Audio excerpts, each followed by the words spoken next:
सीता माता के जन्म की रहस्यमय पौराणिक कहानी। कैसे हुआ था माता सीता का जन्म? राजा जनक की प्रथम पुत्री सीता को जानकी के नाम से भी जाना गया है। पौराणिक मान्यताओं के अनुसार माता सीता को मां लक्ष्मी का अवतार माना गया है। उनका विवाह राजा दशरथ के ज्येष्ठ पुत्र श्री राम से हुआ था। विवाह के बाद दोनों को 14 साल का वनवास भी झेलना पड़ा था। धार्मिक ग्रंथ रामायण में माता सीता से जुड़ी कई सारी कथाएं दर्ज है, किंतु इनका जन्म कैसे हुआ था, आइए जानते हैं। सीता जन्म की पहली पौराणिक कहानी। माता सीता के जन्म के संबंध में दो पौराणिक कहानी प्रचलित है। पहली कथा के अनुसार मिथिला राज्य में भयंकर सूखा पड़ गया था, जिसे देख राजा जनक बेहद परेशान थे। तब इस समस्या से छुटकारा पाने के लिए उन्हें एक ऋषि ने यज्ञ करने और फिर यज्ञ की समाप्ति होने पर धरती पर हल चलाने का सुझाव दिया। राजा जन्म के ऋषि के सुझाव के अनुसार महान यज्ञ करवाया और अंत में धरती जोतने लगे। वे हल जोत ही रहे थे कि अचानक उन्हें धरती में से सोने की डलिया में मिट्टी में लिपटी हुई एक सुंदर कन्या दिखी। उन्होंने उस कन्या को उठाकर हाथों में लिया। कन्या का स्पर्श होते ही उन्हें पिता प्रेम की अनुभूति हुई। राजा जनक की कोई संतान नहीं थी, इसीलिए उन्हें उस कन्या को उठाकर हाथों में लिया।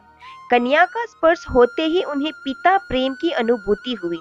राजा जनक की कोई संतान नहीं थी, इसीलिए उन्होंने उस कन्या को अपनी पुत्री बनाने का निर्णय लिया और उसे सीता का नाम दिया।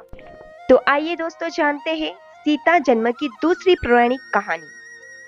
एक अन्य पौराणिक कथा के अनुसार माता सीता कोई और नहीं बल्कि लंकापति रावण और उनकी पत्नी मंदोदरी की पुत्री थी।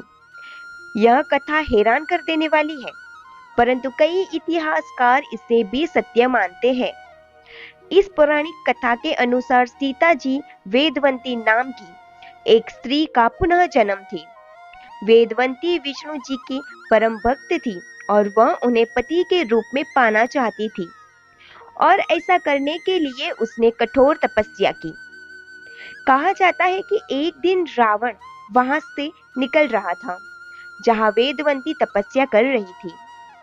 उसकी सुंदरता देख रावण मोहित हो गया और वेदवंती को अपने साथ चलने के लिए कहा, लेकिन वेदवंती ने साफ इनकार कर दिया। यह देख रावण क्रोधित हो उठा। उसने वेदवंती के साथ दुर्व्यवहार करना चाहा, किंतु रावण के स्पर्श करते ही वेदवंती ने स्वयं को भस्म कर लिया।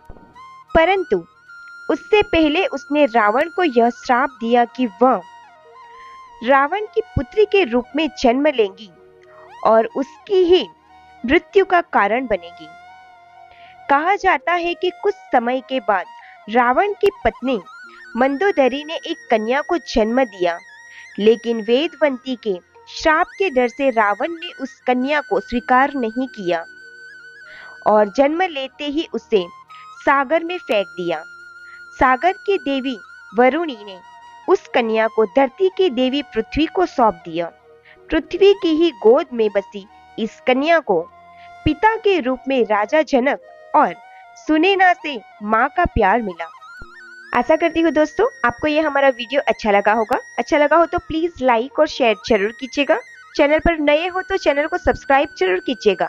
वीडियो के अंत तक बने रहने के लिए आप सभी का दिल से बहुत बहुत धन्यवाद। जय श्री राम।